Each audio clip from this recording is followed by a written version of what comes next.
Autosid on palju ja tuleb ainult juurde. Paljud autojuhid ei vaevu teele sattunud loomade pärast isegi mitte pidurdama. Väike kõks ei sega ju niinimetatud kängururaudadega džiibi sõitu. Neid õnnetuid, kes aga kohe surma ei saa, ootab ees piinarikas põrgu.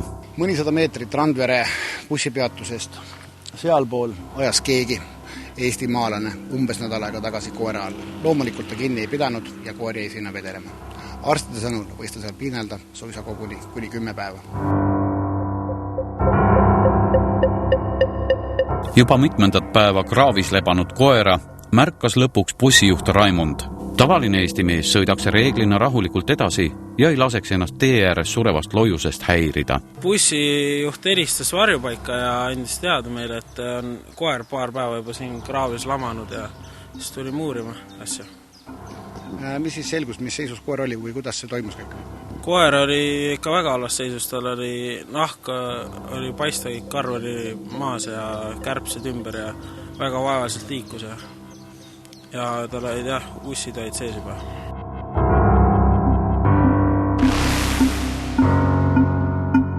Loomade varjupaikasid rahastavad kohalikud omavalitsused, seega meie linnad ja vallad. Tegelikkuses seda väga teha ei taheta, omalgi ju raha vähe. Seega kallid loomade operatsioonid käivad varjupaikadele üle jõu. Nii antigi surmasuus loomake üle loomakaitseseltsile.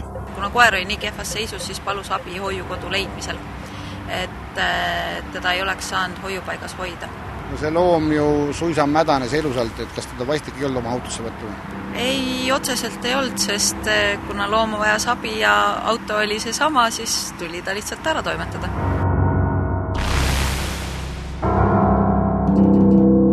Surev koer toimetati Tallinnas Haabersti loomakliinikusse. Seal töötavad head inimesed, kes tegelevad ka selliste loomadega, keda teised loomaarstid naljalt ravida ei taha. Samuti pole selles kliinikus esmatähtis kasumi teenimine, vaid eelkõige siiski abistamine. Koer oli väga halva seisundis, ta oli väga veetestunud, väga nõrk ja kõht ja ei tahtnud isegi eriti kõnnida. Kas luudkondid olid terved? Oli terved, me tegime röntgeni ja seal oli täitsa kõik okei ja korras, et peamine asja oli nahk, et naha seisund oli väga halva seisundis ja seal oli niimoodi, seal oli väga palju puuke, iga 2 sentimeetri tagant oli puuk ja tegelikult see haava koht, kus ta sai lööki, see oli vaglade täis.